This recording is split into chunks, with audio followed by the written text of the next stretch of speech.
Shri Ram Jaya Ram Jaya Jaya Ram. Shri Ram Jaya Ram Jaya Jaya Ram. Shri Ram Jaya Ram Jaya Jaya Ram. Shri Ram Jaya Ram Jaya Jaya Ram. Shri Ram Jaya Ram Jaya Jaya Ram. Shri Ram Jaya Ram Jaya Jaya Ram. Shri Ram Jaya Ram Jaya Jaya Ram. Shri Ram Jaya Ram Jaya Jaya Ram. Shri Ram Jaya Ram Jaya Jaya Ram. Shri Ram Jaya Ram Jaya Jaya Ram. Shri Ram Jaya Ram Jaya Jaya Ram. Shri Ram Jaya Ram Jaya Jaya Ram. Jaya Jaya Ram. Jaya Jaya Ram. Jaya Jaya Ram. Jaya Jaya Ram. Siyavar Ramachandra ki Jai. Shri Satgurnath Maharaj ki Jai.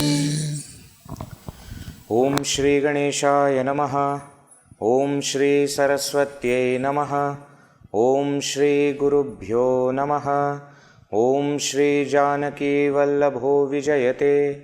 Shruti Smriti Purananam Alayam Karunalayam Namami Bhagavat Pada Shankaram Lokashankaram Samastajana Kalyane Niratam Karunamayam Namami Chinmayam Devam Sadgurum Brahmavidvaram Namah Shri Tulsidas Sadvarishtaya Dhimate Puritam Hridayam Yena Rama Premamritena Me Neelambujasyamalako Sita Samaropitavamabhagam Pano Mahasayakacharu Chapam Namami Ramam Raghuvam Shanatham Atulita Baladhamam Hema Shailabhadeham Danujavana Krishanum Jnaninamagraganyam Sakala Gunanidhanam Vanaranam Adhisham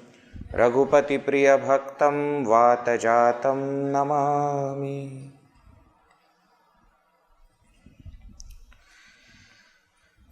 In the last session, we saw Ravana Vadha, and before that some very interesting portion is there which is called Vibhishana Gita. Very briefly we saw, it's a topic of long discourse, what dharma can do, and if we want to win in life, what all qualities we must have. In Mahabharata's original name is Jaya, I hope you know. So Jaya is victory. So the entire theme of Mahabharata is victory. And how Vedavyaji explains that is by saying Yato dharmaha tato jayaha. Where righteousness is there, victory will be theirs. Here actually Bhagavan Sri Ramachandra is explaining to Vibhishana what constitutes dharma. What are the virtues when a person has, that person is able to do right things. He is able to be righteous, which will lead to jaya, which will lead to victory, success. So all the qualities which are mentioned, no, dharma, shilata, shaurya, virya, etc., etc., all those shaurya, dhairya, and dharma, shilata, and all these different qualities are compared with different things. 2 wheels, and what is the flag, and then what are the 4 horses, bala, buddhi, etc. So all of them together constitute the virtues which will make a person righteous. In other words, just as we see in Srimad Bhagavad Gita, there are Daivi Sampat and there is Asuri Sampat, 16th chapter. So what constitutes Daivi Sampat? That is what is explained here, but through a very beautiful extended metaphor. What is a sword? What is the shield? What are bow and arrow and quiver? What are all these things? And what is the armor? With all these beautifully, Sri Ramachandra has explained the Dharma Ratha, the chariot of Dharma. And he says one who rides on that chariot wins, even if he doesn't have actual physical chariot. Why? Because Vibhishana's worry was for that Ravana has got all these things you don't have. So that is what that beautiful portion of Vibhishana Gita is. Doha number 80. Very short explanation, but Tulsidas Ji has just mentioned it, but it can be elaborated a lot. And then we saw the entire episode of Ravana entering into the battle. And we saw that it is not just, see, when generally we say, no, Mahabharata war, we speak Pandava Kaurava Yuddha. But you know that there were not just Pandavas and Kauravas in that. There are so many people on the side of Kauravas, 11 Akshavini Sena. So many people on the side of Pandavas also. Similarly, when we speak of Rama Ravana Yuddha, it is not just the two of them. We include everybody who was on the side of Sri Ramachandra, that Vanara Sena, and Ravana. When we say, we include all other Rakshasas also. Many times this confusion comes in the minds of people. See, they say Mahabharata Yuddha lasted for 18 days. Yes. And sometimes they say Rama Ravana Yuddha lasted for 9 days. That's why that 9 days of Navratri, Sharadiya Navratri, and on the 10th day of Vijayadashmi, Sri Ramachandra killed Ravana. Now, when you say Rama Ravana Yuddha lasted for 9 days, don't expect that on the first day both of them are in front of each other. No, Rama means what? Entire Vanar Sena with Sri Rama. And Ravana means entire Rakshas Sena. And then the battle is going on. And even when Ravana has entered, we saw that he fought with so many people. Lakshmana he fought with, Hanumanji he fought with, Sugriva, all other Nila, Angada, Jambavant, everybody, Vibhishana also. And finally he is there in front of Sri Rama, and one-on-one battle also is there. Then again there is a break, again he goes and tries something else, then again he comes back. All these kind of things are there, which we have seen in the last session. No, very briefly we saw, but one thing that we have to appreciate is Ravana is very powerful. It is not very easy, right? You imagine half of his army was dead on the first day. After that, so many people have died. Kumbhakarna has died. Indrajit Meghanada has died. With them again, so many of his Rakshasas must have died. Now he is alone, and still he survived for such a long time. It's not a joke, right? And therefore, we see him fighting very valiantly, and therefore, everybody who comes in front of him doesn't have answer except Sri Rama. Even when Hanumanji comes, yes, he is taking punches, but he is giving it back also. Ravana is not very easy. And that is how we saw the entire story unfolding. That again, Lakshmanji became unconscious, Sri Ramachandra revived. Hanumanji also became unconscious, they also came back, Sugriva, everybody is, sometime or the other, is getting beaten in that small battle. We saw so many different kinds of Maya also the Ravana has done. So many, as I was explaining, that in Valmiki Ramayana, even more elaboration is there on different Mayas that he has done. Showing Sita Ji that Sri Rama is dead, showing Sri Rama that Sita Ji is dead. No, all the Bhuta Pishachas are dancing there, and all yoginis are there with all the skulls of humans and dancing, and so many. He is a Mayavi Purusha. He suddenly will show that everywhere that the Vanaras are seeing, they start seeing Sri Rama. Sometimes they start seeing everywhere Ravana. Sometimes they start seeing everyone as Hanumanji. Different kinds of Maya he has used just to win. And Sri Ramachandra has destroyed all those Mayas. Then we saw that finally even Devatas sent some help for Sri Rama, and the chariot comes, and the charioteer Matali, charioteer also comes, and then with that chariot, then now Bhagavan is fighting with Ravana, and we see that there is one very interesting Samvada also. Sri Rama and Ravana are in front of each other. Ravana starts to speak and says that, you know who I am, and I am this, I am that. And he is never called Sri Ramachandra by his name.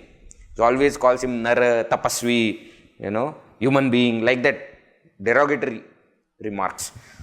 And Sri Rama listens to the whole thing and says that, it is not good to keep boasting yourself. There are 3 kinds of people in the world. He says, number 1, those who keep talking but don't do anything. Number 2, those who talk but then they do also. And number 3, they don't talk, they just do. He says, be like third. Sri Ramachandra says. Ravana gets angry. He says, you are suddenly giving jnana. Why? Because you are going to get defeated. That's why you are suddenly going into jnana upadesha, etc. Come fight. And like this, their fight still continues. Different astras, shastras, everything he has tried. He has even tried to do the yajna again, we saw, isn't it, to win, but that also doesn't work. There is one very interesting samvad I was referring to, that when all these things are happening, Sita ji is worried because Trijata is there. Remember Trijata? The Trijata is telling her all the news.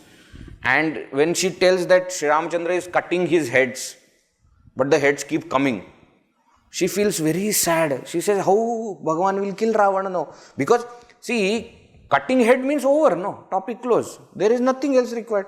We saw Kumbhakarna also, he did the same, and everybody's head only was cut and put in different places. Now here heads are coming back. So she asks, no, why Sri Ramachandra is not attacking his heart? Chest, why is he not attacking? Trijata says, that is because in Ravana's heart, you are there. And in your heart, Sri Ramachandra is there. And in Sri Ramachandra's heart, all the three worlds are there. If he attacks Ravana's chest or heart, all the three worlds will die. That is why he is not attacking. Now, Sita ji becomes happy for a reason that in my heart, Sri Ramachandra is there. They recognized. But then she says, but then how will he kill Ravana? The Trijata says, don't worry. He will keep cutting his head for such a long time that Ravana will forget you and will start focusing on his heads. At that time when his heart is empty, that time he will shoot. So such very interesting conversations are also there, and different in Valmiki Ramayana it is said that when nothing was working out, and Sri Rama started to think, how am I going to kill Ravana? Now some people they say, how? Sri Rama, he was doubting. So the commentators they say very nicely, they say, no, he was thinking, how can I kill Ravana without showing that I am Ishvara? That is what he is thinking about. And that is why he looks at Vibhishana. That now what should be done? He doesn't say anything. Just looks at Vibhishana. And Vibhishana says, Bhagavan, you know everything. But still you are looking at me, so I will tell you that there is Amrita Kalasha in Nabhi, in the navel of Ravana. You have to hit that. Sri Ramachandra smiles. Why? Now everybody will think that I took Vibhishana's advice and I killed. Nobody will still feel that I am Ishvara. And then he decides that, okay, I will do. And that is how Bhagavan then finally decides. Kechi sarasana shravana lagi, chhade sar ekatis, raghunayaka sayaka chale, manahu kala phanis. 31 arrows he put together on the bow and shot at the same time. 10 for the 10 heads, 20 for the 20 hands, and 1 for the navel. So like this one time Bhagavan killed. And it is said, Ravana also while falling down, he says, where is Ram? Where is Ram? And then he died. So Hanumanji said, good. Like son, like father. Very good. Your son also fell down while taking Bhagavan's name, and you also fell down while taking Bhagavan's name. Good. It is said for the first time he took Sri Ramachandra's name. So far he was calling Tapasvi, Nara, and I don't know what all things. That Rajaputra, different things he was calling. Now first time it is said, Kaha Ramu Rana Hatau Pachari. He said, Kaha Ramu, where is Sri Rama? And like that Ravana fell down. And we saw everybody did Jai Jaikara of Bhagavan, and that beautiful Rupa of Bhagavan also Tulsidas Ji describes. Nice, occasions are there, and then all those. Hey, one more thing it is said is, even after that, when 20 hands are cut, 10 heads are gone, that navel has been pierced, still his body is dancing in the battlefield. So much of, now sometimes we start to wonder, but if you read even Shivaji Maharaj Itihas, history, which is 16th century history, they will tell such story that, there was one Morarji Morarji Deshpande and then Baji Prabhu and then Baji Pasalkar, all these great warriors of Shivaji Maharaj who were there, it is believed that when he was fighting, in both hands that Danpatta was there, a different kind of astra, different kind of shastra is there. It's like a belt, but both sides of those belt will have those spikes, and therefore with that they will be trained to do that. It is said that his head was cut, but his hands kept on moving because he was in so much of that rush. The body took time to understand that brain is not there. Now, many people they say, how is it possible? No, my point is something very different. I say, see, even to create such stories about those people, they must have been that great warriors or no. Let us say for a moment that it did not happen. Chalo, fine. But if that story is created for them, there must be something. They are not creating for you and me. Because they know how we are. Forget about battlefield. In normal field only we are done. So even to create such stories, even if you say little exaggeration is there, whatever you want to say. So Ravana, that Rajas was so strong that even after everything, that body still was there. And body was moving. Again Bhagavan hit that arrow and then broke his into two pieces, and that is how that whole thing stopped.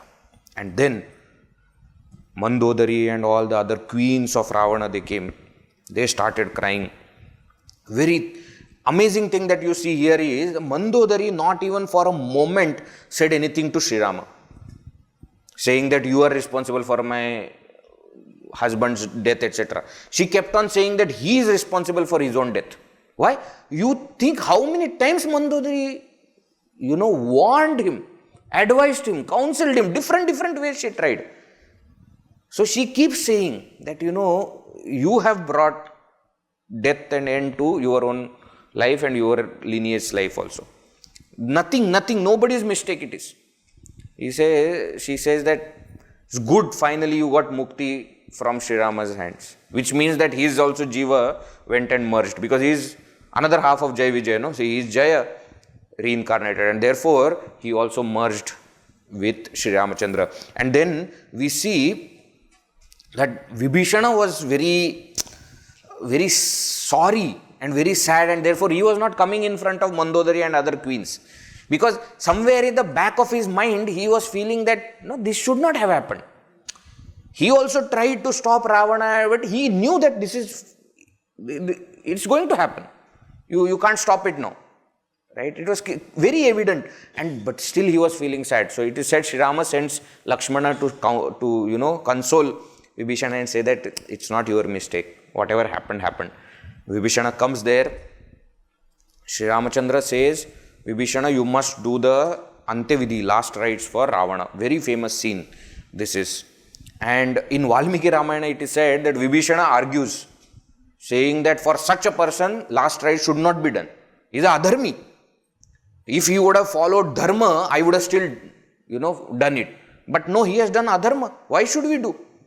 It is not that he doesn't want to do. It is for us to understand the entire concept of dharma. And very famous shloka also is there. Maranantani vairani. Nivrittam naf prayojanam kriyatamasya samskaro mamapyesha yathatava. In Valmiki Ramayana he says that, Vibhishana, please understand. Maranantani vairani. All enmity is only till death. And interestingly, Sri Rama never considered Ravana as vairi, as enemy. Ravana considered Sri Rama as vairi. He had no such thoughts. But he says, even if you have enmity, that enmity should remain only till death. Very important lesson for us. We carry to our death that enmity.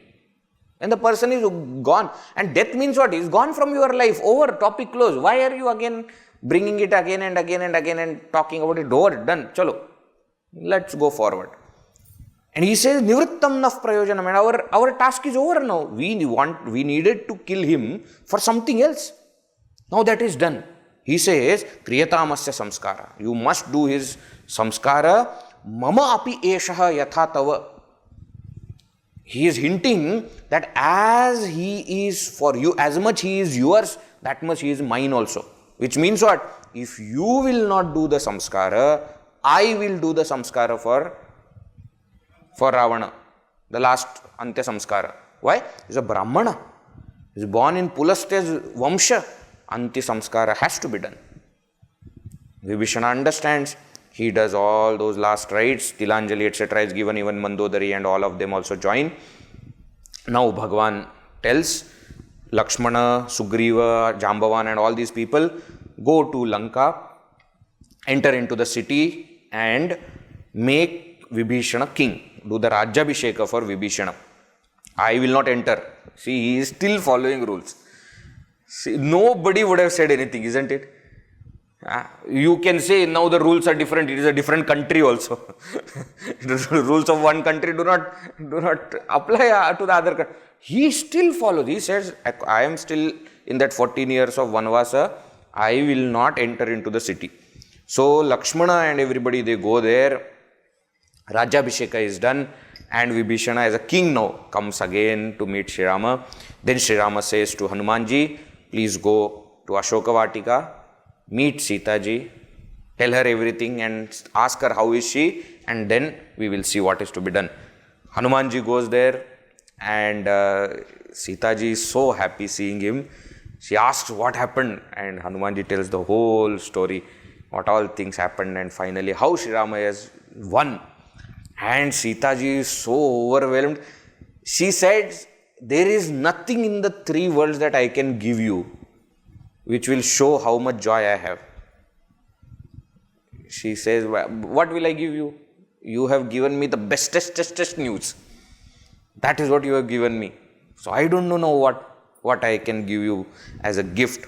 But I give you blessing. A blessing that you will always have that bhakti. That is what Hanumanji wants, that only. What other things he wants. Now, she says, one request. Please make arrangement by which I will be able to see Bhagavan now as early as possible. Please do this for me. Hanumanji says, I will do. He goes back and tells Sri Rama everything. Sri Rama tells Vibhishana, you yourself should go because she was captured by Lanka Naresha. That Lanka Naresha only should go and release her. So you should go and bring Sita Ji here. And Sita Ji is not brought in that rupa where she was. She is given new clothes and ornaments. Everything Vibhishana is giving for all the wrongdoings that Lanka has done towards her. Ravana has done towards her. So they given, and in palanquin, in a palki, she is brought to Sri Rama. And all other Rakshasas, whoever is remaining, children might be there, women might be there. They are all wanting to see who is this Sita Ji for which all these things happened. They have never seen. She is in that Ashoka Vatika only. Now when she is brought there, very, very emotional scene it is because suddenly Bhagavan changes his mood. Suddenly he becomes very kathora, very, what do you call, stone-hearted. Generally he is a very soft-hearted person. Suddenly he says, before Sita Ji comes, she must do Agni Pariksha. Now because of this reason, again Sri Ramchandra is criticized, etc. But leave that point because people don't understand only what can you say. And Sita Ji understands and therefore she asks Lakshmana that just create fire and I will do. And the fire is created.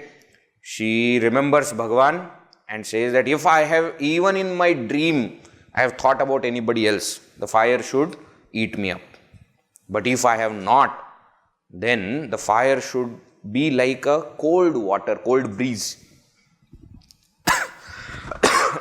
And it is said, when she enters into fire, Agni Devata appears. Here, Tulsidas Ji says that Agni Devata just tells that, no, she is pure.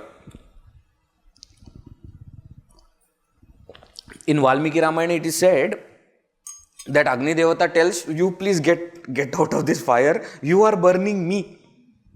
Your purity is so high that you standing there is burning me. So you please get down. Don't stand on this fire anymore.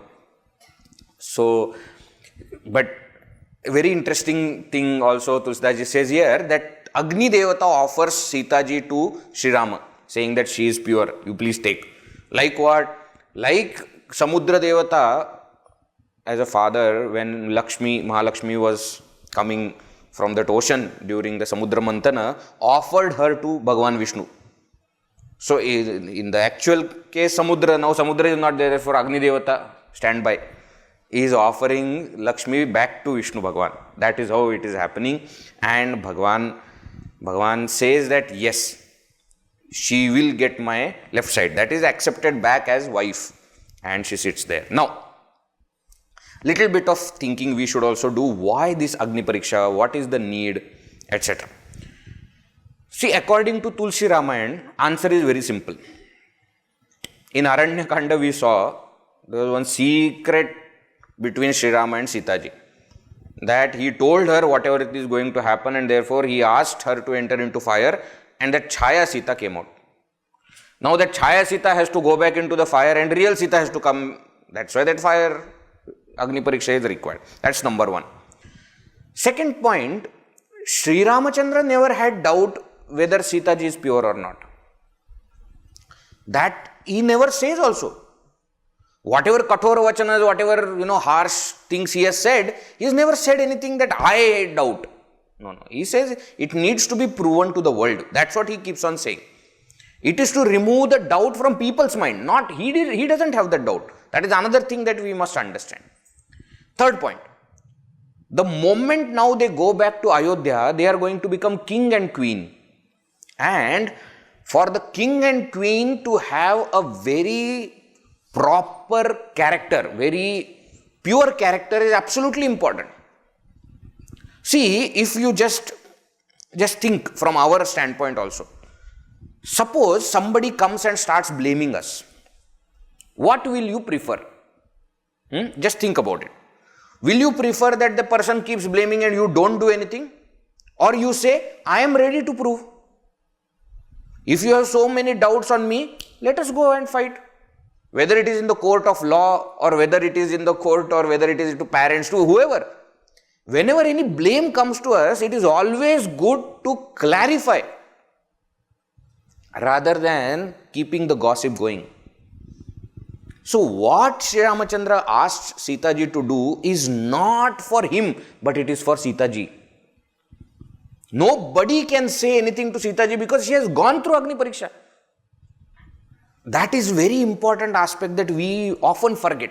And you see, this is concept which is in Treta Yuga, etc., where you have to stand in Agni. In Chandogya Upanishad also you will see that if somebody has stolen something, and if you want to prove whether he is a thief, whether he is a criminal or not, one hot iron rod is given in his hand. If his hand gets burnt, then that means he is a criminal. If it is not burnt, then it is not a criminal. Now today, we will not even understand how it works. Why? Because our life is not perfect according to Dharma, whereas their life was. How many of us can even to ourselves say that in my mind, in my dream, I have not thought about anybody else? We can't. Our life is not that perfect anymore. And therefore, the kind of things that worked there that time will not work now. So just because she went through Agni Pariksha doesn't mean now today people have to go through Agni Pariksha. That's called wrong understanding of the history. What it means is you need to prove that you are innocent and you are pure. That's what it means.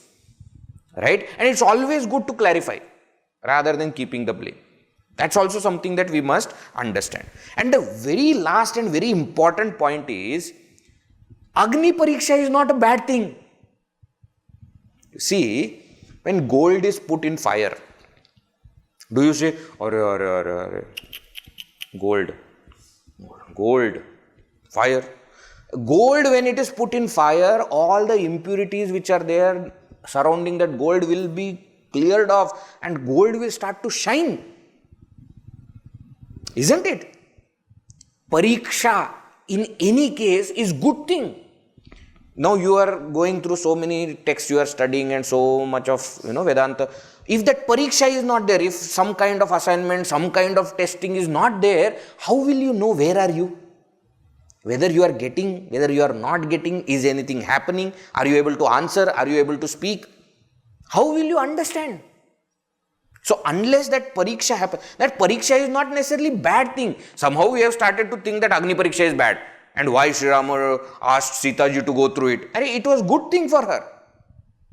That now nobody can say anything. See, it is like, for example, now even in politics, you will see, there are people who will keep addressing certain politicians and keep on bringing the charges which are against them. And they say, you see what is Supreme Court's result? Imagine if that case is never filed in Supreme Court. Will they have that capacity to say? No. They say we went through the whole thing and we got clean sheet. It's always good to go through and clear off all the blame.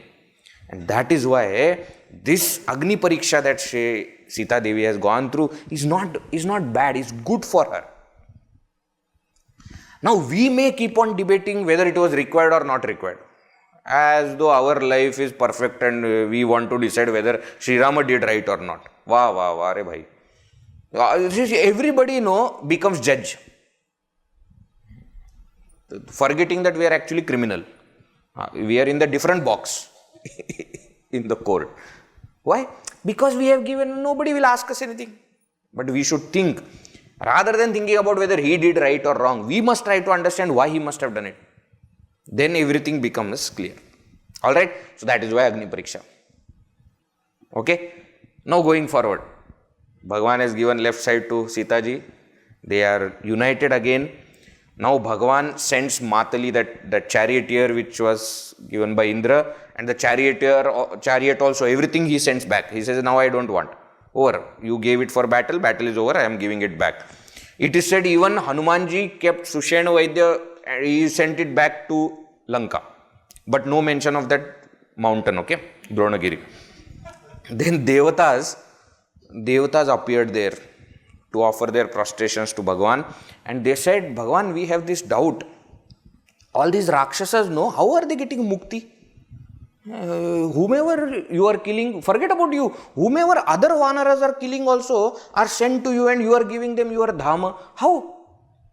So Bhagavan explains this very beautiful concept called as Vidvesha Bhakti, which is there in our Bhakti Shastra. Vidvesha, Dvesha means hatred. Vishesha Dvesha, absolute hatred, becomes Bhakti, becomes a form of love. Why? Because they say when you like somebody, you remember that person. But when you hate somebody, you never forget that person. And there is a difference between remembering somebody and never forgetting somebody. Isn't it? That Dvesha makes you think about the person even more. And therefore, Ravana, Kumbhakarna, etc., they used to think about Sri Rama. They will accept, not accept, they will, whatever they may go through. Now, just because this is a kind of bhakti doesn't mean it is a kind of bhakti that we can follow. That's also important. It does not become sadhana. Everybody's path does not become sadhana for others. This is the exceptional category of bhaktas.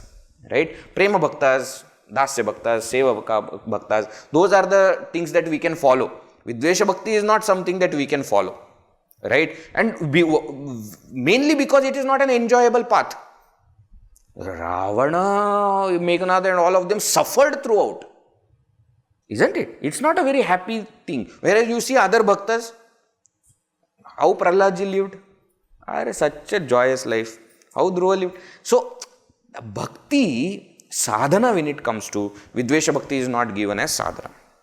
And that is how, see, they have remembered Bhagavan, they have seen Bhagavan. That result has to come or not. Karma when it is done, for whatever purpose, with whatever intention will give its own result, which they are going through that moment itself.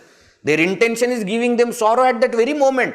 But they remembered Bhagavan, they saw Bhagavan, they thought of Bhagavan, that will give result.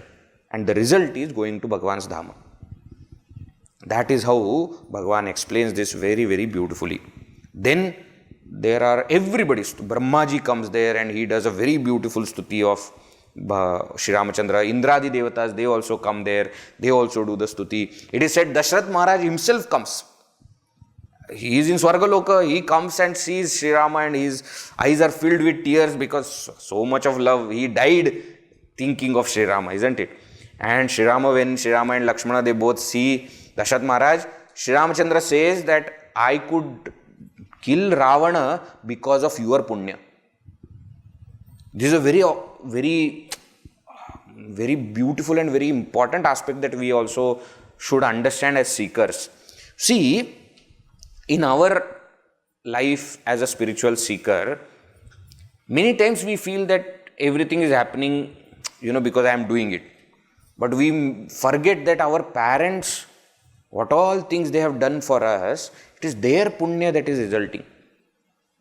I often get this question, and many of you also have asked this question to me. How in such a young age you left and you joined this and you did the course, and then you are... Now, I give different answers to different people at different times, okay? Because I get bored giving same answer. How many times I will give same answer? And there is no one answer. You can't tell that, okay, this day I decided that, I am going to go, or different answers are there. Finally, what actually is, how our parents have lived, how they have raised us. Their punya, whatever they have done, actually results in us doing the right thing. Whether we accept it or not, whether we understand it or not, even now whatever is happening is because their wish. And that's why it is said that if you want to choose this path of whether it is Naishtika Brahmacharya or Sannyasa, etc., you cannot do without permission of your parents. Without their blessings, you will never get success in this. That's the fact. It may appear like a very, bad fact because your parents are not agreeing. No. But that's a fact. So whatever we do, is all their grace. Whether we appreciate it or not, whether we say that to them or not, that's a different thing. But it is because of them. Therefore, when Sri Ramachandra says it is not just to make Dasharath Maharaj happy, but that is a fact. How they have lived, our parents have lived according to perfect dharma. I say, you see, many people, our grandparents, etc., they may not know all these intricacies, and therefore you ask them, did you study Viveka Chudamani, did you study Shankar Bhashya, etc., they may not have. But their life was pure, not impure like us. When we get this opportunity to study, we should understand that we need study to be good. They did not need, they were good without it. So never look down upon them saying that you did not study. Now after this 6 months are over, now you go back and then you start telling Isha, Ke, Kata, and then tell all the Sadhana Panchakam, Tattva Bodh, Atma Bodh. All these I have studied. See, you don't even know names of all those texts. I have studied all. Never feel like that. I will tell you one thing. Ashram is a hospital. Who comes to hospital? Sick people. Okay? Don't be very proud of it. Don't be very proud of it. They don't need it probably. Therefore they are not coming. Next thing. Who remain in ashram? ICU people. That's what we all are. You are here for few months, you will go back. We will stay here. What? ICU. Intensive care is required. Bhagavan says that don't go anywhere. Stay here. I need to keep looking at you all the time. That's why we are here. Don't look at them and say that, what is this? We have studied this. Nothing. We need it. Even to do simple things and simple sadhana, we need that kind of knowledge, and therefore we have come here. Our parents, our grandparents, they may not have studied all these things, but their life was much more better, much simpler than us. We must understand that it is their grace, their blessings that is keeping us on the path. So when Sri Ramachandra says like this to Dasharath Maharaj, it's not just for flattery. It is a fact. And Dasharath Maharaj becomes so happy, he blesses. He says that, you are putting everything on me, but I know, I was watching how valiantly you have fought and what all things it is done.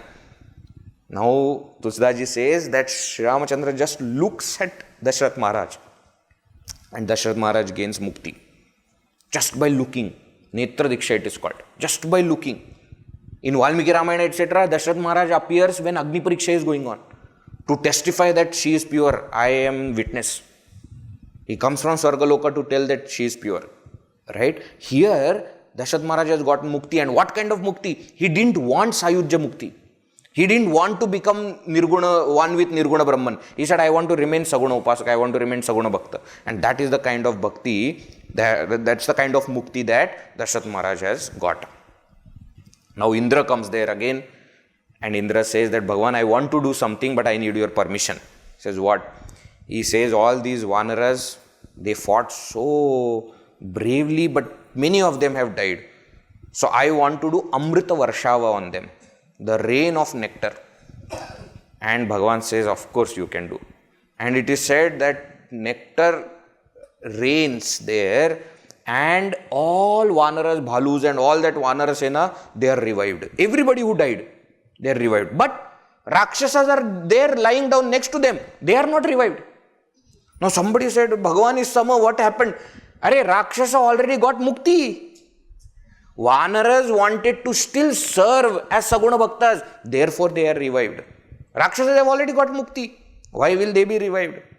And like this, the whole thing happens. Then Shivji comes. He says, I was waiting so that everybody will go. Shivji comes and does very beautiful stuti. And he keeps on saying that you are so compassionate, compassionate, compassionate. That is his trademark thing that he says about Sri Ramachandra. He says, now please give me permission, I will go. I will meet you in Ayodhya. After your Pattabhisheka, I will come. See, Shivji went there when Sri Ramachandra was born. Okay, in every aspect, he is just coming there and saying that now next meeting is there.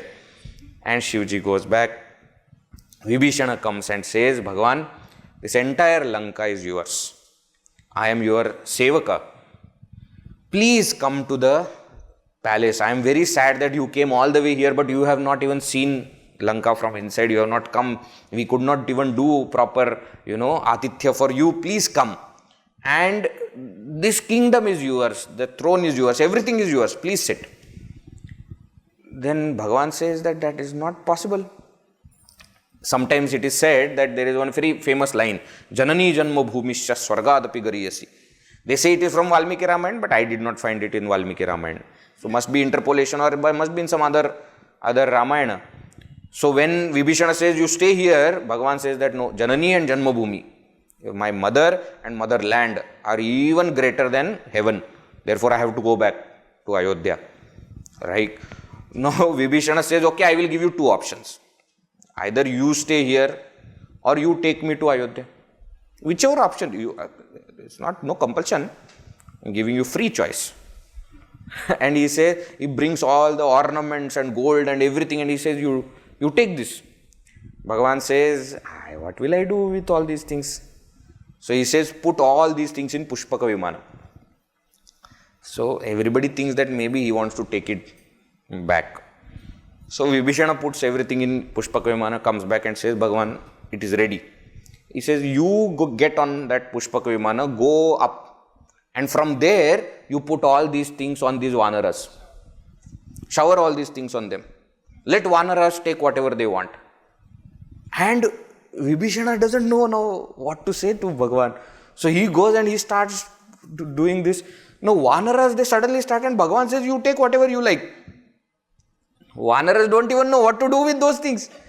There are ornaments and gems and stones and different things. They are putting in their mouth and checking what to do with. Well, they don't know. It is supposed to be worn. Then somebody shows them that no, it is to be worn. Oh, like that. Then they start putting. So anything, anywhere. Bangle has suddenly gone into somebody's ears and they don't know what to wear where. They start wearing all. Then suddenly clothes are also there. But they don't know what is to be worn down, what is up, nothing. So they start putting anything anywhere and they are going in front of Sri Rama and saying, see how am I looking? Am I looking good? Is everything okay? And Sri Ramachandra is laughing looking at all of them. Shivji says to Parvati, that Bhagavan on whom all the yogis and munis are meditating and about whom Vedas are telling that naiti, look what he is doing with all the Vanaras. He is just laughing and enjoying with all those Vanaras and they all are so happy.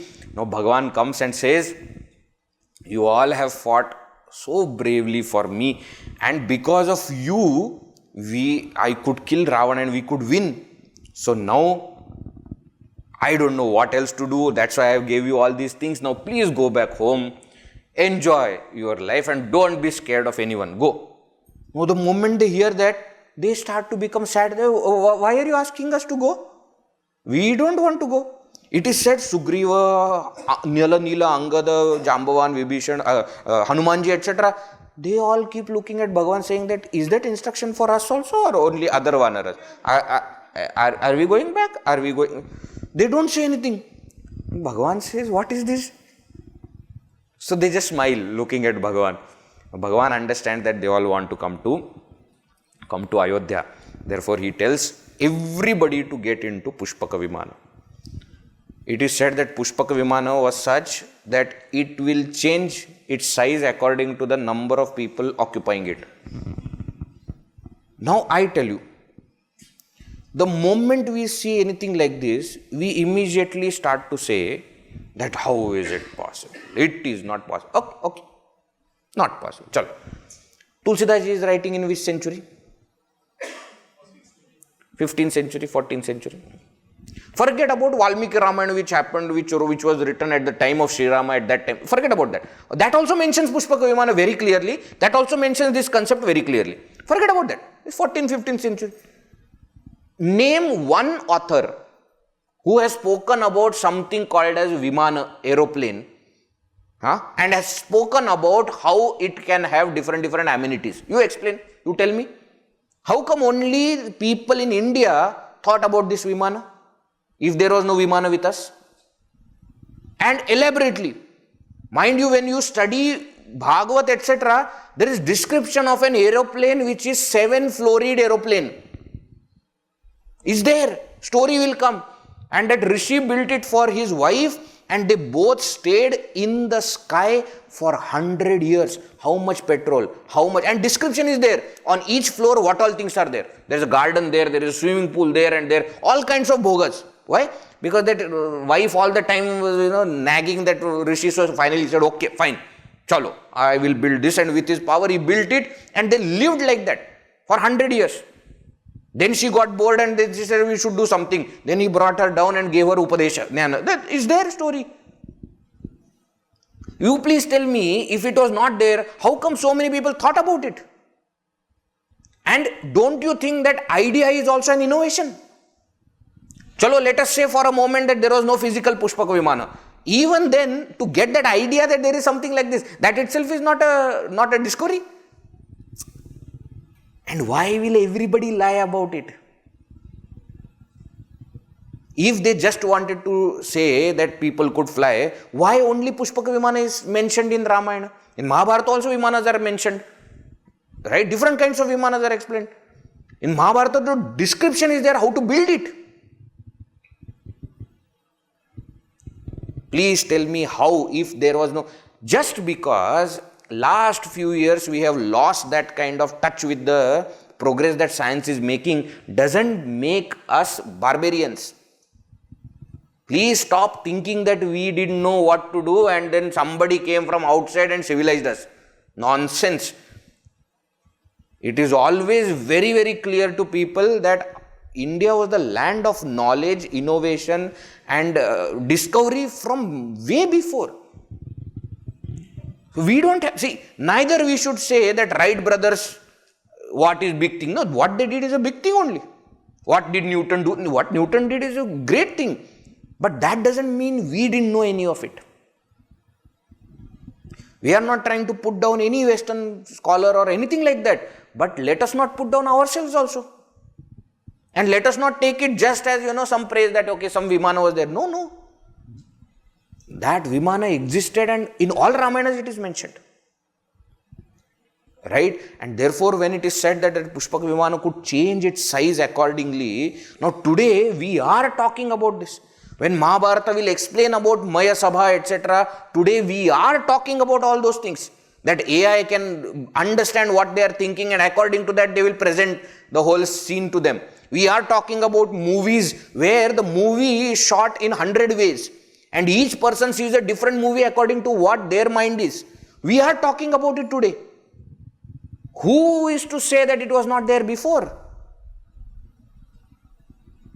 We never know. Why? Because people of the past had more strength of mind, which we have ignored. Slowly we are understanding the pranic energy and the mental energy, etc., and we are seeing the result. Imagine those people understood it long back, they worked on it, they had an institution teaching them this. Astra Shastra, when we say, we saw, no, Shastra is physical, Astra is the power, mental power that you put into that Shastra. So this is a concept which was there. Science existed before. No human being should say that we are the ones who have started discovering and all our ancestors were mad. Nobody can say like that. Nor can we say that all of that they have done is right. Don't go to any extreme. But I am saying, unless it is proven wrong, you should accept it. Unless it is proven wrong. If it is proven wrong, fine. But let us not start with the thought that it is wrong. And you prove me right. No, you prove me wrong. Just as you are asking me, what is the proof that aeroplane existed in Ramayana time? I am asking you another question. Prove me that aeroplane did not exist in Ramayana time. Why should that onus come to me? Why? I have a reason, because the scriptures are mentioning and I have faith in them. Why will they lie?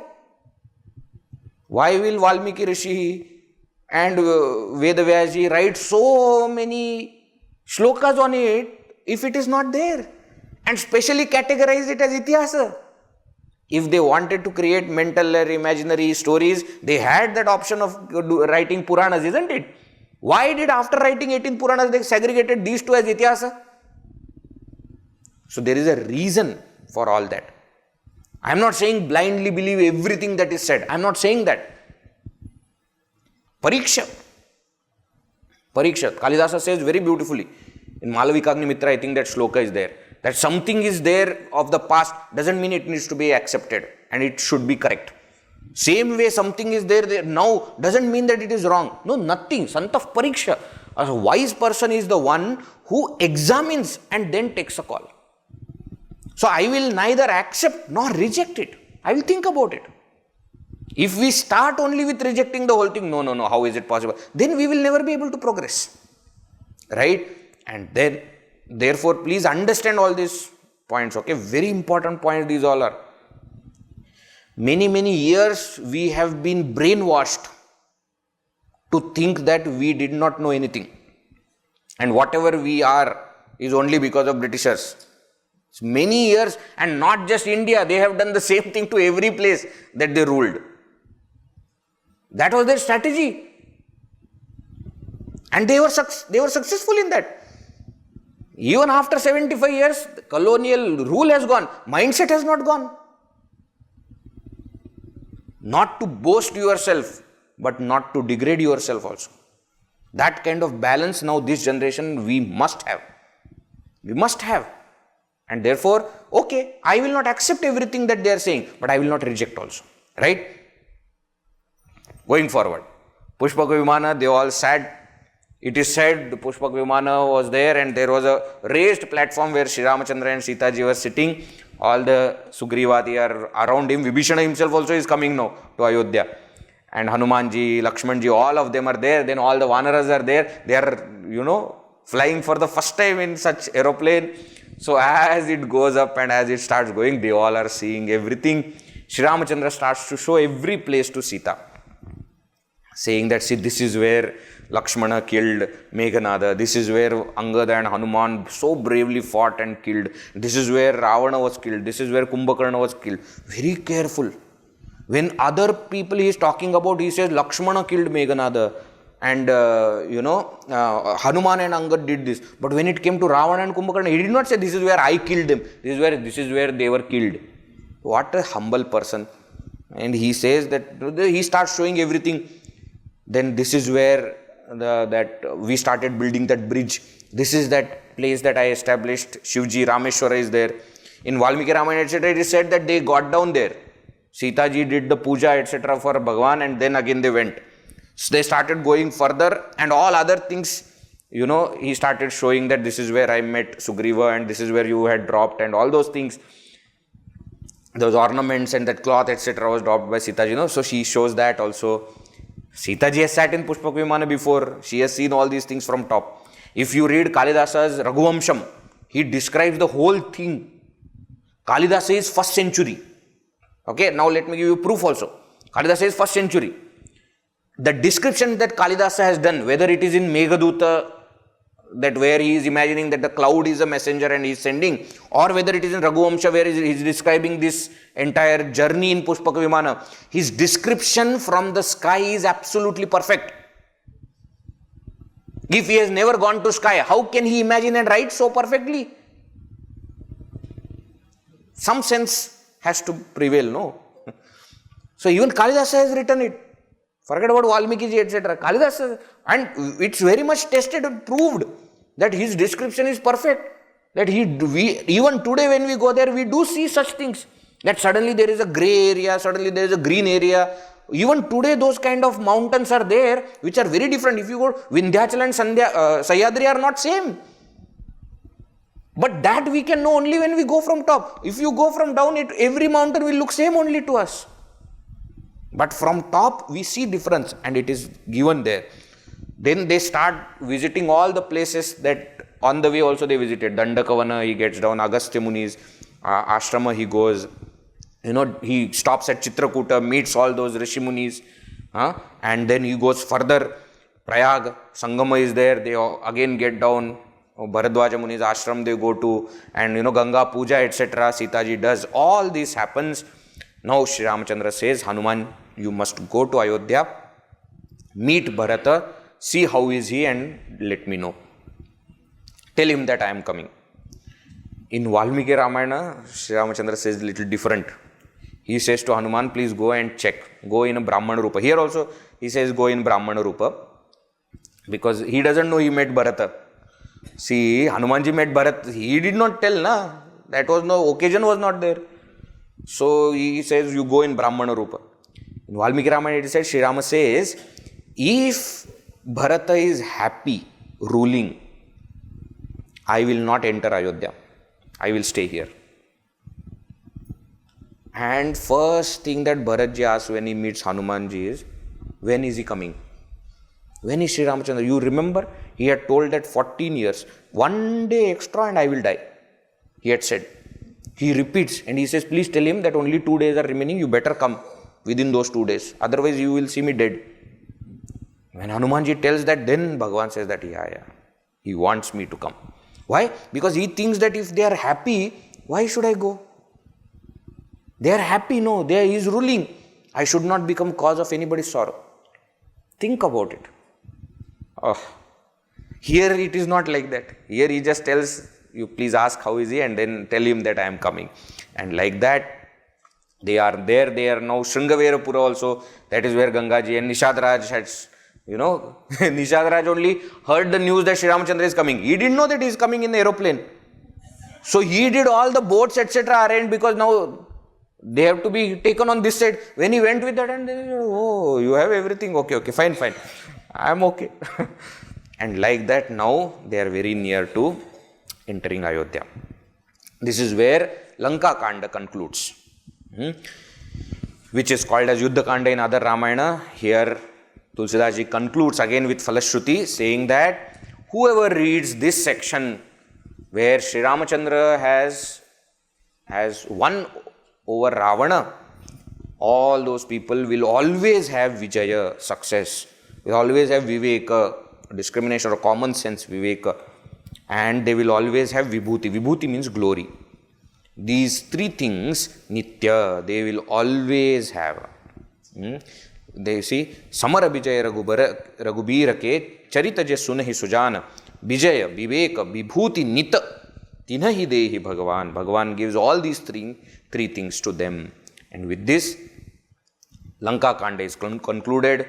It started with building the Rama Setu and Rameshwara Sthapana. Then Angada was sent there as Duta. Then Yuddha started. Then we saw different things. Lakshmana fell unconscious. Hanumanji got Sanjivani. Dronagiri was brought there. Then Kumbhakarna came into battle. Sri Rama killed him. Meghanada came. Lakshmana killed him. Then Ravana came, and the entire episode of that also we saw Bhagavan killed Ravana. What all things happened after Ravana Vada also. Vibhishana's Rajyabhisheka, and now all of them are coming to Ayodhya. Agni Pariksha, etc. also happens. Now starts the last Kanda called Uttara Kanda, which we will start in the next session. I will tell in the next session what is this Kanda, etc. Shall. Veera Maruti Gambhira Maruti, Veera Maruti Gambhira Maruti, Veera Maruti Ati Dhira Maruti, Veera Maruti Ati Dhira Maruti, Gita Maruti Sangita Maruti, Gita Maruti Sangita Maruti, Duta Maruti Rama Duta Maruti, Duta Maruti Rama Duta Maruti, Bhakta Maruti Parama Bhakta Maruti, Bhakta Maruti Parama Bhakta Maruti, Veera Maruti Gambhira Maruti, Veera Maruti Gambhira Maruti, Gambhira Maruti, Gambhira Maruti, Gambhira Maruti, Gambhira Maruti. Siyavar Ramchandra की जय, पवन सुत हनुमान की जय, उमापति महादेव की जय, बोलो भाई सब संतन की जय, सद्गुरुनाथ महाराज की जय। ओम पूर्णमद पूर्णमिदं पूर्णात् पूर्णमुदच्यते पूर्णस्य पूर्णमादाय पूर्णमेवावशिष्यते। ओम शांति शांति शांति। हरि ओम श्री गुरुभ्यो नमः। हरि ओम।